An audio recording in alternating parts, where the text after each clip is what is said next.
The seating chart had 200 names printed in gold script, and mine wasn't one of them. I stood at the edge of my sister's wedding in shoes I'd broken in on the other side of the world, holding a card that didn't hold me, while a man with a clipboard asked if I was with the catering staff. That afternoon my father sent me a text. 4 words. No one cares about your career. He had no idea that within 2 hours, 300 people would stand at attention on his lawn, and every single one of them would be there for me. But I need to back up. My name is Nora Hayes. I'm a commander in the United States Navy 14 years in, and I had been home 5 weeks from my last deployment when I drove 4 hours to my parents' estate for my sister Claire's wedding. I kept the radio off the whole way. After you come back from certain places, silence stops feeling empty. It starts feeling like a room you can finally sit in. My phone buzzed once on the highway. A message from my command. Keep your phone on this weekend. No explanation. In my line of work, that's not unusual, and it never means nothing. I typed back copy that and set the phone face down, and told myself it was paperwork. My mother met me on the front steps with the smile she saves for photographs. Margaret Bennett has spent 30 years managing how our family looks from the outside, and she's very good at it. She hugged me carefully like I might wrinkle something, and her eyes went straight to my clothes. Gray slacks, a plain blouse, the most civilian thing I own. You made it, she said like she'd bet against it. Then quieter, steering me inside by the elbow. We'll talk about the seating later. It got complicated.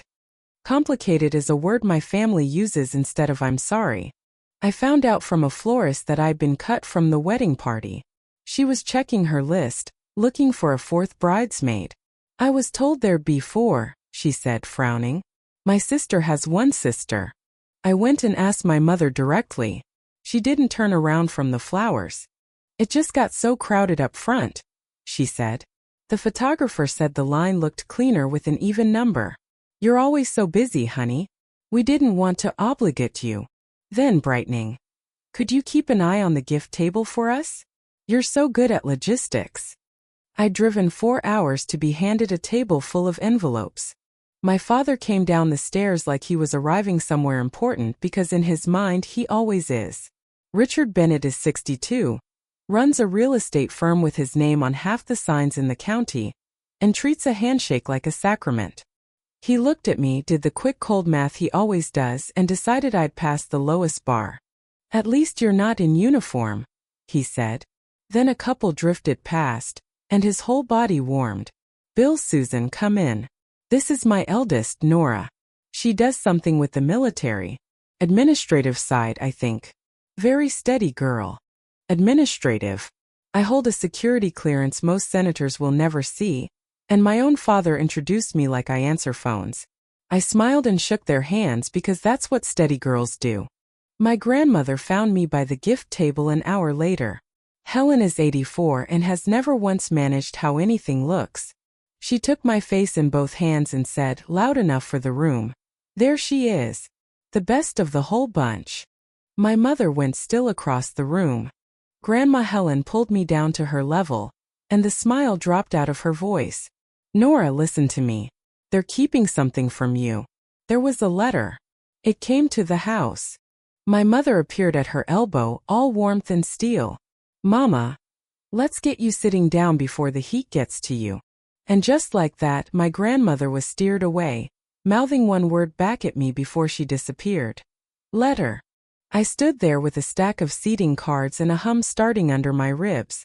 In my family, secrets usually run one direction, kept quiet to protect the picture. This one was running the other way, and it had my name on it. I want to be honest about something I couldn't tell my mother or my father or the man with the clipboard. Almost a year ago, on a deployment, something happened that I'm not allowed to describe in detail. I'll only say this. I did my job and then I did more than my job, and when it was over, 2 people were alive who shouldn't have been and 1 wasn't who should have been. That's the shape of it. That's all I get to give anyone. 2 weeks before this wedding, a small blue box had arrived at my apartment in a padded envelope. I hadn't opened it. I'd carried it 400 miles in a canvas bag, wrapped in a spare shirt, and hidden it in the closet of the old sewing room upstairs, behind a stack of folding chairs. I told myself I'd deal with it on some quiet Tuesday alone, when no one was watching my face come apart. I spent the afternoon doing the small, invisible work nobody sees, fixing a wobbling table leg, carrying wine in from the delivery van, fetching tonic for a guest who looked at a woman in plain clothes and simply saw the help, because that was the only frame she had for me, and I fit it too easily. Then a black SUV I didn't recognize came up the drive. A man and a woman, both around 60, dressed with care. A young woman climbed out of the back, early 20s, holding herself very straight. They looked at the tent, the lights, my sister's face blown up on every banner, and they looked lost and certain at the same time. The way people look when they've traveled a long way to keep a promise. The man saw me and walked over. "Excuse me, is this the Bennett wedding? We're here for Nora." "Nobody comes here for me. I'm the one who comes for other people." "I'm Nora," I said. "We're the Fosters," he said, his voice breaking slightly. "Daniel's parents. This is his sister Brooke." The ground I'd been standing on all day, the gift table, the tonic, the seating cards, quietly went out from under me. I had not said Daniel Foster's name out loud to anyone since I came home. Behind me, my father's voice, bright and territorial. "Nora, who are these people? Are they on the list?" I didn't turn around. "They're with me," I said, loud enough for him to hear. And for the first time all day, my father went silent. He walked me around the side of the house afterward, where the real conversations in my family always happen. "Who are they?" "They're not on Claire's list."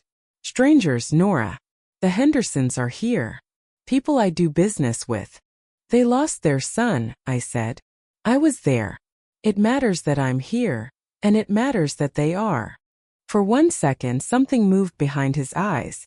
Then it closed again. "Just keep them out of the way," he said. "Don't take 1 minute of this from your sister." Then he straightened his jacket and walked back into the light to be Richard Bennett for his guests.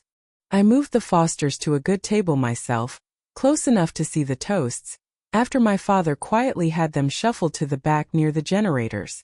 I've spent a career learning which pressure moves which door. I made a place for them. I have never once managed to do that for myself. Later, my mother found me by the drinks table and reached up to my collar with 2 fingers. There was a small enameled pin there. A unit insignia, not regulation with civilian clothes, but no one in that house had ever looked at me closely enough to notice it before. She noticed. "Would you take that off?" she said softly. "Just for today. We want the photos to feel timeless." I unpinned it. I don't know why I still do things like that.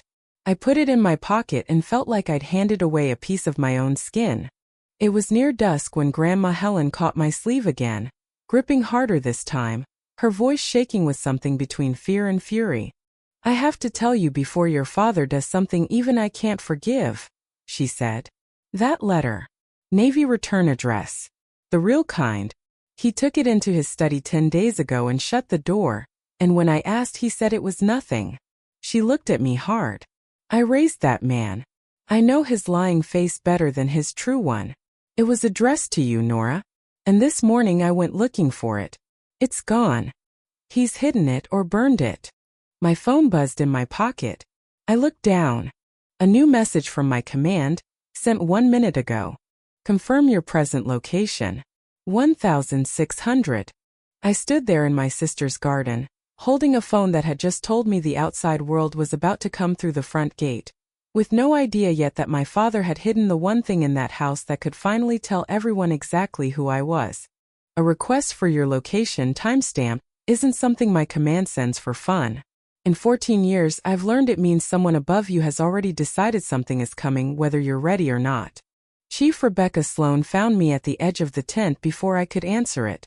Rebecca is 36, and the last time I'd seen her, she'd been on a stretcher with my jacket balled under her head. Now she was walking across my father's lawn, upright, whole, and she came to something close to attention in front of me. "Ma'am," she said, "are you in the wedding?" "It's complicated," I said. Her jaw tightened. She leaned in. "You got told to keep your phone on, right? From command." I nodded. "Then wherever they've got you standing right now, don't get comfortable back here." I hadn't sent a reply yet. I was still holding the phone when Grandma Helen came hurrying back, faster than an 84-year-old should move, clutching something to her chest. "I found it," she said, fierce and triumphant. "Bottom of his tackle box. I've been looking all afternoon." A cream envelope, heavy, the seal of the Department of the Navy in the corner, my name and rank typed across the front. Already opened. I unfolded the letter and read it standing behind the gift table while the band played on, oblivious. It was a formal notification. I had been approved for a decoration for actions on a night I still can't describe. A presentation ceremony was being arranged. My command would be in contact regarding time and location. This letter had been mailed weeks ago, before anyone knew where I'd be. The texts buzzing on my phone all weekend were a second, informal channel, the one that only opened once command learned I'd be at this address, and quietly decided to bring the whole thing here instead of waiting. My father had read this. He had known exactly what his daughter had done, and exactly what she was about to be honored for, and he had decided I couldn't have it, because it might make the day about the wrong daughter. I found my mother by the cake and held it up without a word. I watched her face fall through several floors. "You knew," I said. Not a question. "We thought it would keep till after the wedding," she said, low, eyes darting. "It's not that we're not proud. Your father said if it came out today, it would turn everything into a circus. Take over Claire's day. You were going to let me stand at the back fetching bread," I said, while a letter in the garage said the Navy wanted to honor me. "And call that being proud?" Her mouth worked. Then the truest thing she said all day.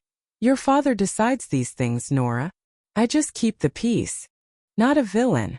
A woman who'd married a man who measured everyone by what showed, and spent 30 years keeping his peace without ever noticing her own daughter was one of the things he decided didn't show well enough.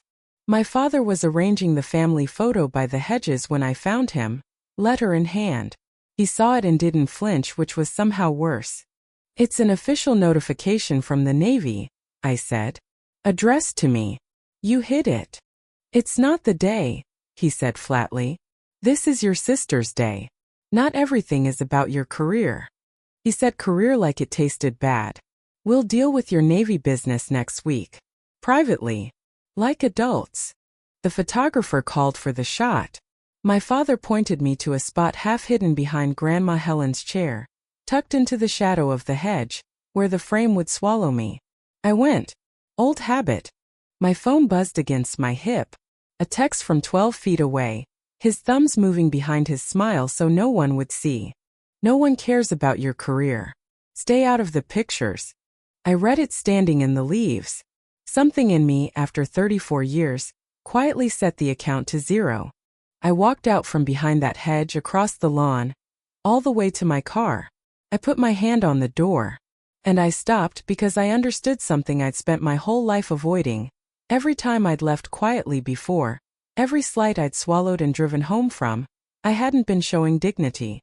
I'd been agreeing with them. Co-signing the story that I didn't belong in the picture. I was done co-signing. I didn't text my father back. I found Rebecca's contact and sent my command one line.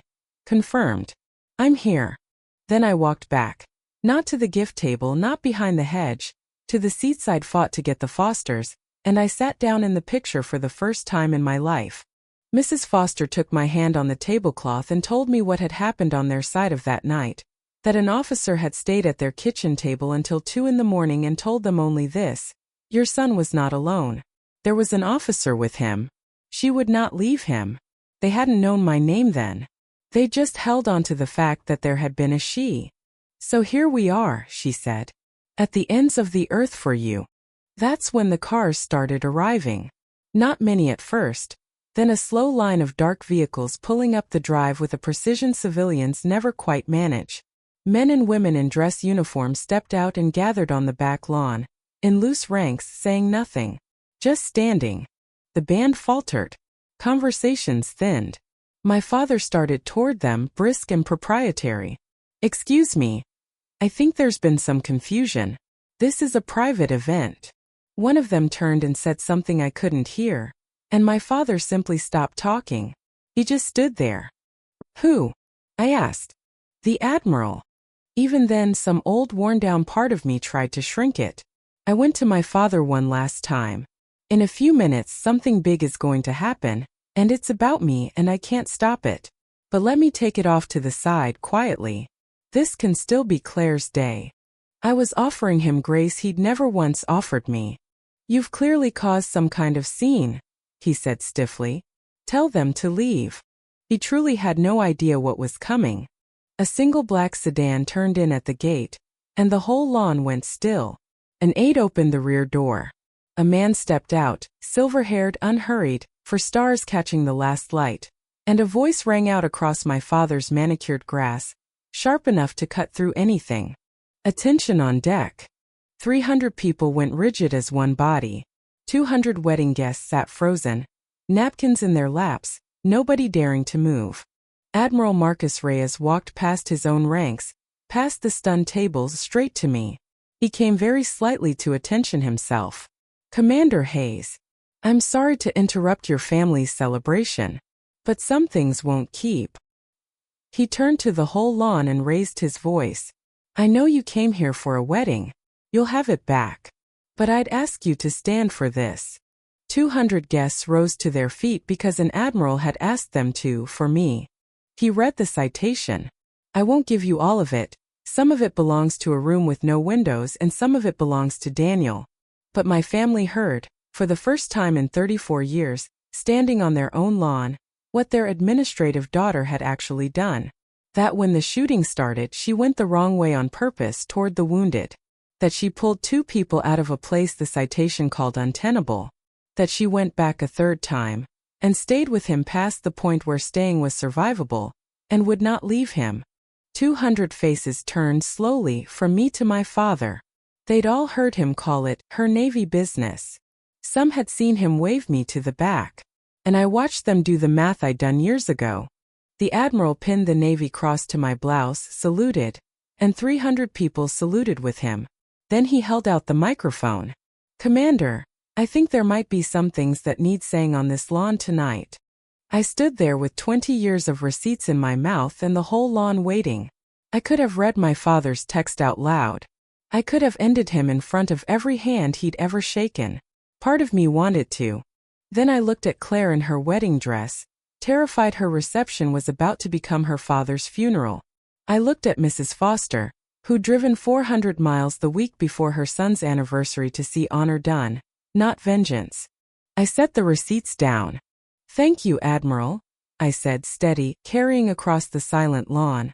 I want to say 3 things, and then I want you all to get back to a wedding. I thanked my unit. I turned to the Fosters and told them their son was the finest of us, that he was not alone, not afraid, and that I would carry him the rest of my life. And then I looked at my sister. This is your day, I said. It has always been your day, and I would never take 1 minute of it. I let that hang because my father had said those exact words to me that morning. I don't need anyone here to tell me what I already know. I handed the microphone back and stepped down. Nora, my father said, my name cracking in half. Nothing came after it. For the first time in his life, the man had no next line. I walked past the hedge that had swallowed me 2 hours earlier without slowing down. It was just a shrub. That's all it had ever been. Claire caught me by the drive later, veil gone, makeup ruined. I didn't know, she said. I let them put you back there and I never once asked why. I'm so sorry. I know you didn't know, I said. That's kind of the problem. But I know now. My father found me by the cars in the dark, where our real conversations always happen. That was quite a thing tonight, he said stiffly. I had no idea it was that level. He got close to the shape of proud and couldn't make the word. You hid it in your tackle box, Dad, I said, not unkindly. That's the part one won't forget. He had no answer. I left him there, still trying to find a version of the evening where he came out looking all right. There wasn't one. That night, in the little sewing room, I finally opened the small blue box I'd carried 400 miles. Inside was the first Navy Cross, quiet and unwitnessed. I unpinned the second one from my blouse, the twin made real by 300 witnesses, and laid them side by side on a bed of white. A medal doesn't stop being real just because no one's looking at it. That's the thing my father never learned, and it cost him a daughter's respect. I drove home Sunday with the radio off and the blue box on the passenger seat. My father didn't transform on that lawn. People rarely do. He's still a man who measures worth by what the neighbors can see. But it doesn't own me anymore. And it won't own whatever daughters Claire has someday. That's the only justice that's real. Not that the machine breaks, but that you walk out of it and take the next one with you. Honor isn't the thing you show people. It's the thing that's still there after everyone looks away. If you've ever been the quiet one in your family, the useful one, the one they hide at the back to keep the picture clean, you don't need their permission to stand up straight. The people who matter will know you by what you carry, not by what you show.